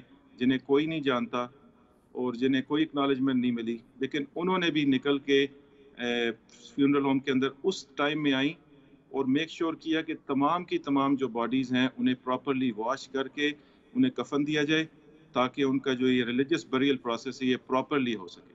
तो मैं उन अपनी बहनों को भी सलूट करता हूँ, और इसी तरह जितने भी लोगों ने उन दिनों में काम किया उन सब को एक्नॉलेज करता हूँ कि उनकी बड़ी काविश है, बड़ी मेहनत है, एफर्ट्स हैं। हम भी उन्हें सलाम पेश करते हैं। सर, आपको भी सलाम पेश करते हैं। Because of you, because of your team ये मुमकिन है कि जो लोग इस दुनिया से चले गए ड्यू टू कोविड, उनकी वो जो आखिरी रसूमात थी बिल्कुल वो अदा की गई, और इस हौसले के साथ, इस जज्बे के साथ कि जब आप देखते हैं कि लाशों को कंधा देने के लिए लोग सामने नहीं आ रहे थे, गुस्ल देना ऐसे में, या फिर उस मैयत को अपने साथ रखकर अपनी ज़िंदगी के बाकी उमूर भी निपटाना, एक ऐसे मुल्क में जहां पर पाकिस्तानी या मुसलमान कम्युनिटी बहुत कम तादाद में है, वहां पर एक मुस्लिम होने के नाते अपने बाकी मुसलमान भाइयों का, बहनों का इस तरह से ख्याल रखना ये काबिल सताइश है। चलें जी, अब नाज़रीन प्रोग्राम का वक्त हो गया है ख़त्म। आपसे मुलाकात हम करेंगे कल। अपना बहुत सा ख्याल रखिएगा, और आज का प्रोग्राम कैसा लगा do give us the feedback. हमारा ट्विटर हैंडल, हमारा इंस्टाग्राम अकाउंट और हमारा फेसबुक पेज, वहाँ पर जाकर फीडबैक भी दे सकते हैं, और जो सेगमेंट्स हमारे होते हैं हम कोशिश करते हैं वहाँ पे अपलोड भी करें, ताकि जिससे मिस हो जाए, होता है कभी कभी देख सकें। कभी कभी हो जाता है कि आपका दिल करता है बाहर जाकर आपने नाश्ता करना, तो प्रोग्राम मिस हो जाता है, फिर आप वापस आके देखना चाहते हैं। तो मुझे अच्छा तो ये है कि मैंने, हम लोगों ने याद है नाज़रीन को एक नंबर भी दिया था, हमने कहा था कि अगर आपके गिरदुनवाह में कोई भी ऐसा है जिसकी सेलिब्रेशन है, एनिवर्सरी है, या फिर आपकी बर्थडेज है, तो आप हमें बताएं, हमसे रब्ता करें। हम सुबह पाकिस्तान के प्लेटफॉर्म से आपकी खुशियों में जरूर शरीक होंगे, और अगर आपने कोई बर्थडे सेलिब्रेशन भी की है और अगर आप चाहते हैं कि वो सुबह पाकिस्तान का सेगमेंट बने कि अच्छा मेरी कल बेटी की बर्थडे थी, हमने ऐसे ऐसे सेलिब्रेशन की, क्योंकि आजकल ना ये जो सेलिब्रेशंस हैं, बर्थडेज वगैरह है, ये बहुत इन हो चुकी हैं, और थीम पार्टीज बिल्कुल इंट्रोड्यूस करवाई जाती है। एक टाइम होता था, अच्छी बात है कि आप कोविड के माहौल में ना मास्क भी ऐड हो गया, वो थीम का मास्क भी आ गया। हाँ बिल्कुल, अब तो डिजाइनर्स ने एग्जैक्टली उस किस्म के मास्क वगैरह जो है वो बनाना शुरू कर दिए। लेकिन वो जो एक केक का कॉन्सेप्ट आया है ना, एक होता था कि बच्चे, पहला बच्चा, उसकी पहली सालगिरह, आप तभी बहुत ज्यादा एहतमाम करते थे। अब तो हर सालगिरह पे, तो हाँ हर साल। अच्छा वैसे मैं भी अपने बर्थडे पे बहुत ज्यादा एक्साइटेड होती हूँ। थोड़ी सी है ना, नहीं अब ऐसी भी बात नहीं है, लेकिन मैं फिर भी बात कर रही हूँ कि आप एक्साइटेड होते हैं अपने बर्थडे पे। अच्छा मैं इसलिए एक्साइटेड कम होता हूँ, उससे 2-4 दिन पहले मेरे बेटे की बर्थडे गुजरी होती है, सारा फोकस उस पे होता है। अब उतनी एक्साइटमेंट अपनी बर्थडे पे नहीं रहती। तो ये कुछ एक्साइटमेंट्स होती हैं जो मुझ में तो अभी तक हैं, और अगर मैं यही कहूंगी कि मतलब जरूरी थोड़ी है कि बच्चों की अम्मियां कॉल करेंगी बताने के लिए कि मेरे बच्चे की बर्थडे, तो सेलिब्रेशन होनी चाहिए। दिल जवान रखें, खुद अपना जज्बा जवान रखें, जरियाब की तरह। हाँ बिल्कुल मेरी तरह, ठीक है। तो कोशिश करें कि अगर आप भी अपनी बर्थडे को सेलिब्रेट करना चाहते हैं और चाहते हैं कि हम लोग सुबह पाकिस्तान के प्लेटफॉर्म से आपको बेस्ट विशेस दें, so be a part। और इसके अलावा अगर आपको लगता है कि कोई बहुत ही मुनफरद सा काम किया है आपने पाकिस्तान के लिए, कम्युनिटी के लिए, इंसानियत के लिए, टेक्नोलॉजी के मैदान में, किसी और मैदान में, जरूर बताइएगा हमें। इस सोफे पर आप होंगे विराजमान अगर आपने वाकई ऐसा कोई कारनामा सर अंजाम दिया है। तो नाजरीन, हम आज ये बात इतनी ज्यादा क्यों कर रहे हैं आपसे, क्योंकि हमने सोचा कि कभी कभी मेहमान के अलावा बात आपसे भी करनी बड़ी जरूरी होती है। जो कैमरे के उस पार बैठी खातून चाय पी रही है और हमें सुन रही हैं, या कोई माँ जिसने बच्चे को स्कूल भेज दिया, अब आकर बैठी है सोफे पर कुछ आराम कर रही है, उनसे बात करना भी जरूरी है। आप हमारा प्रोग्राम देख रही हैं, आपका भी शुक्रिया। इसके अलावा आज प्रोग्राम के एंड पर हम ये बात जरूर करेंगे, चूंकि कोविड-19 को डिक्लाइन हम पाकिस्तान में देख रहे हैं, तो मेरा सलाम है उन तमाम पाकिस्तानियों को जिनकी वजह से हम ये दिन देख रहे हैं, जो एहतियात करते हैं, वो चाहे रिक्शे वाला हो जो मास्क पहनता है गर्मी में, वो चाहे स्कूल वैन का ड्राइवर हो जो बच्चों को पिक करता है। मैं एक का भी शुक्र अदा करना चाहती हूँ ये अपनी इस ड्रेस का, जिस पर काफी लोगों के कमेंट्स आ चुके हैं कि मेरा आज का जोड़ा बहुत अच्छा है। आज का जोड़ा भी बहुत अच्छा है। तो सिफा का ये मैंने ड्रेस पहन रखा है, बहुत अच्छे इनके ड्रेसेस होते हैं, स्पेशली ये कि मैं बड़ी कंफर्टेबल होती हूँ। Thank you so much Sifa for sending me this beautiful dress. अगर आपने सिफा का ड्रेस पहना, सिफा ने खुद कौन सा ड्रेस पहना है ये सिफा बताएंगी। चलें जी, कल मुलाकात करेंगे। अल्लाह हाफिज।